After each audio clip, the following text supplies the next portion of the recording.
We are joined again by Joseph Alig, whose dream of opening up a distillery in Tioga County is very close to becoming a reality. It's going to be called Waterman's Distillery on Route 434 in Apalachin. And we are actually in this converted barn. And I have to say, it's remarkable how much has happened over the last several months. Thank you, Bob. We've been working very hard to keep this barn as original as we can, but still have it be an establishment that's safe and comfortable and enjoyable and warm. And there's something unique about this barn that makes you want to spend time here. It is just a beautiful place. And it did have some challenges, but we've overcome a lot of those challenges, and we can't wait to have people come and visit. For people who didn't hear our initial segment on the program some time ago, give us an overview of what prompted you to pursue this dream. Well, I loved making whiskey on a hobby level for many, many years. I'd owned this barn for 9 years, and we used it as a storage, and I wanted to save this barn. It's one of the most beautiful places from an architect's point of view, I feel, and from a historical point of view. And I took two things I love, this barn and distilling, and put them together. This barn has contains some personal memories for me because I remember actually playing in this structure probably about 4 decades ago with my siblings. This barn once was owned by my great uncle, Fred Waterman. Yes, and he did so much for the Apalachin community and Tioga and actually everyone. And we named the barn, or we named the distillery Waterman's after the Waterman family and in respects to them, and we hope that this barn will live on for many, many years. Well, I think it's a tremendous honor in his memory, and as you mentioned, he contributed a lot to as part of Tioga County, and also for many years having served with the New York State Police. So many people over the years were familiar with him. Let's talk about what things have been like over the last several months. For one thing, since we last spoke, you got married. Yes, correct. In July, I was married to a beautiful woman, Michelle, my wife, and we had our wedding here in the barn. It wasn't quite finished like it is now, but it was such an enjoyable place to get married. And this barn is a place that we hope people will come and enjoy themselves and leave just a little better than they were before they came. What kind of feedback have you received since people first became aware of your dream and your project, and the fact that you were pursuing this, you were serious about converting this barn into a distillery where production could occur? Well, I have to say, I probably wouldn't have gotten as far as I had if it wasn't for all the encouragement I've received from friends and family and coworkers in Endicott. And, it's kind of interesting. I've had quite a few people tell me I was playing out crazy as well. But you can't buy this kind of atmosphere and ambiance. And, you can try and, restore it. But to build this, we could never afford to build this. But this barn, I don't know, there's an attachment to it that I can't even explain. One thing that people may not be aware, you can't just say one day, I want to open up a distillery in New York State. I've got an appropriate property, and I have the resources, and I've drawn up the plans, and away we go. It's much more complicated than that. Oh, yes. I would never discourage anyone from opening their own business, but I'll tell you, there's a lot more work, and sometimes if you don't know how much work is ahead of you, that's a good thing, But you take little bites. It's like eating an elephant. Before you know it, you're done eating the elephant if you don't quit, and taking little bites. But the federal government has their own regulations, and basically you have to study everything about being a distillery or a brewery or a winery. And you really can't pay people to do it. You have to do it yourself. And I think that's why New York State is also pretty thorough in the paperwork they make you fill out. You have to know everything about it before they let you make one drop of whiskey or spirits. But the more you know, the better it is. It really is. If you love it, it's something that you can work at and do. You mentioned the arduous process of getting state and federal regulatory approvals, but also there are local approvals too, not just say from the town board, but even from the county health department. There is a lot that has to be addressed before you can open your doors to the public. Oh yes, they're our best friends. I hope they're listening. You have to have an open door, and boy, do you have to be trained in everything as far as cleanliness and where your seeds come from, and what's in the process of making your whiskey, and is everything pure and clean. And it's kind of a nice thing being a small craft distillery. You can control that. We know right where our seed comes from, and right where our corns and grains come from, and we know what ground it was planted in, and we know how clean it is, and you can go take a soil sample and it's really nice because we basically make it from seed to spirit. So it's a neat process. So I understand it was just a few days ago that you finally, after working for a long time, putting a lot of time, a lot of money into the process, you finally received your license. Yes, one of the greatest New Year's presents was on January 2nd. We heard that we got our license through New York State. We had our federal license for quite a while, but New York State is pretty thorough and pretty tough as well. They encourage you to, open your distilleries and things like that, but you really, really, really have to work for it. Nobody gives you anything, but it's great because we've had help from so many local companies and people that we can't begin to thank everyone. You're getting close where you will actually be able to begin production right here in Apalachin. Yes.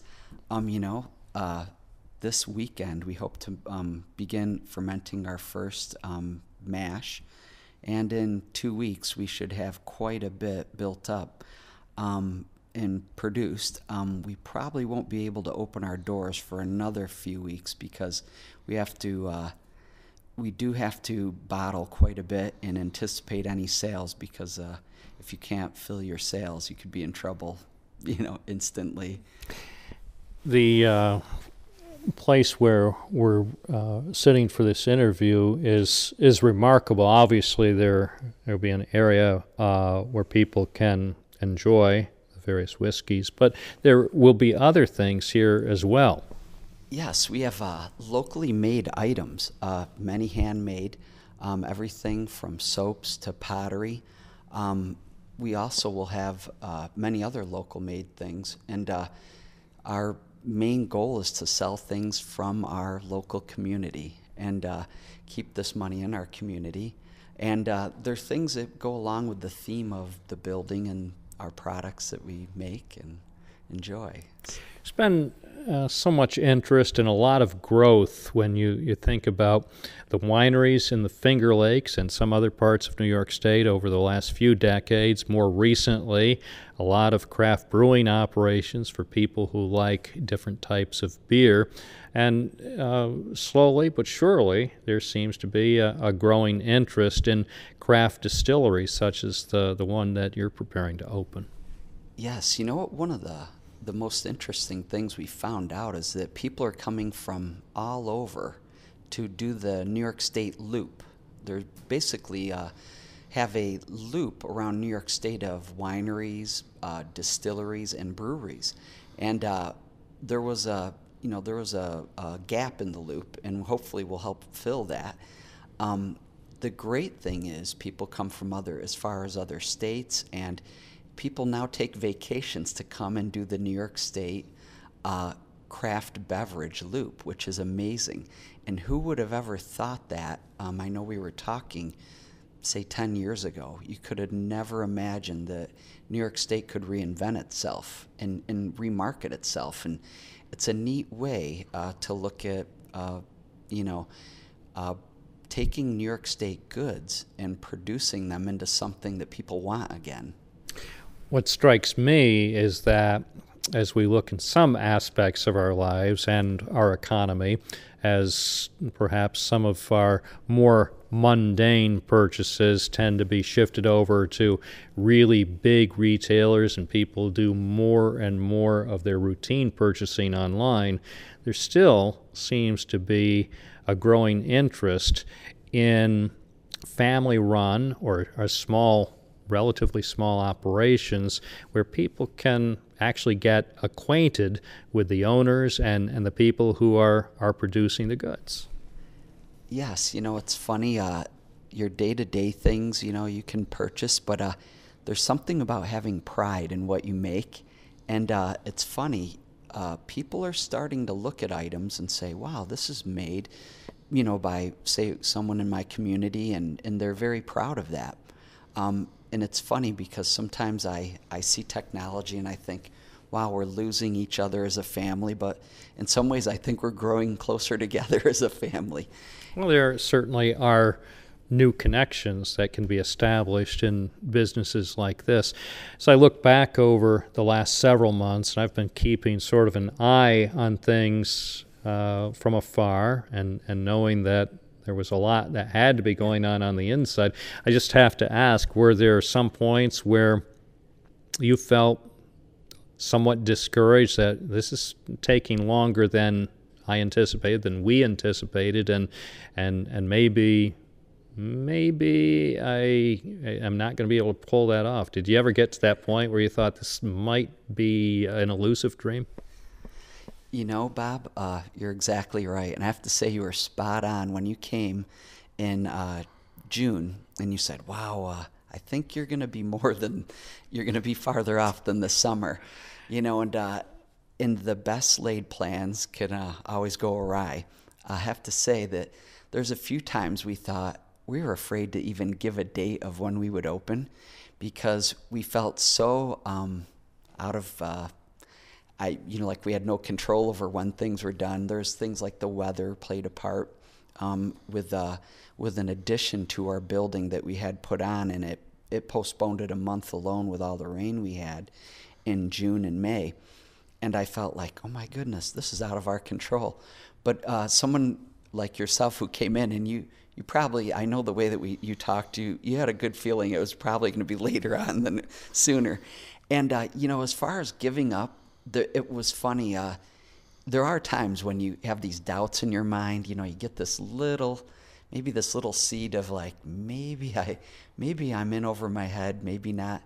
But like I said, the support from so many people that want to see you succeed, it kind of gives you that little extra kick to keep going. And it's good to be part of a team.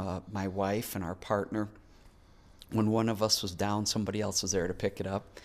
And, there's more than just ourselves depending on this. We can't wait to hire people and have employees. That's one of the most exciting things, and help out the community in that way. And but, yeah, there are many obstacles that you do not foresee that sometimes you think this may or may not get done, You also are looking forward to having this venue host events.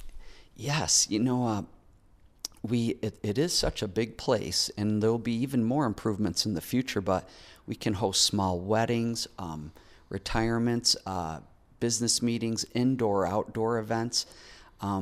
We have some big trucks out in the driveway once our property's landscaped. We have a really nice piece of property here, and so it's a very, very usable space, and I hope people want to come here and hold some family gatherings. I think it'd be a great spot.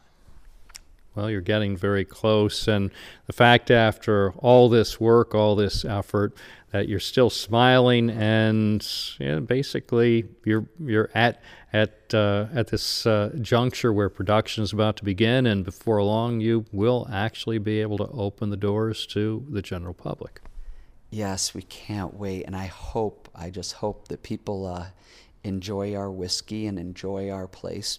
And I hope that we can work with others in the community. I mean, WNBF has been so good to us, and especially you, Bob. We want to be part of this community and do things that we want to make a difference. So we want people to want to come here and enjoy themselves. I'm always looking for good, positive stories just like this, and we've been able to share a number of these firsthand stories where people are able to tell of their experiences. And it's my hope when we do segments like this that may not be heard many other places, that it also offers some encouragement for people, whether they're starting their own business or facing certain challenges. The fact is that a lot of people are trying to do special things in our community, and those are the stories that I think are really most important to bring to our listeners. When you say that, it gives me chills. It's the day-to-day struggles that you don't see, like we're not all, large corporations and things like that, but the day-to-day struggles that people like you and I face are some of the most exciting stories out there. I mean, those are the ones I want to read about and listen and pick up. And I'm so thrilled that you were so proactive. You showed up here, and I didn't know why you were here at first, and it was so thrilling to have you be interested in. When you first saw this place, it was literally still a barn with hay in it, and add other things. So it's come a ways, and for you to see that and take it and say, hey, this might be a story, I found that thrilling. So thank you for doing that. Again, these are the types of tales that really show that we live in a special community, even though people sometimes say that in New York State we face some challenges. Some people seem to feel the challenges are insurmountable, but there are so many times when people prevail, and you have to deal with regulations, you have to deal with the cost of doing business, and yet people do have victories. Yes. And what's wonderful is when you look around and you see other people have success, and you see people find new ways to reinvent this area, it just really makes you open your eyes and say, well, if they could do it, I can do it. And I always look to people and for inspiration, and it's really neat because I go to WNBF just to learn about certain stories that I can't read in other places, and those are the ones that get me most pumped. So thanks for offering these stories that are off the beaten path but still so interesting. Joseph Alig, Waterman's Distillery, opening to the public very soon. Thanks again for the update, and keep us posted. Thank you so much, and we can't wait to have the community here. Thank you.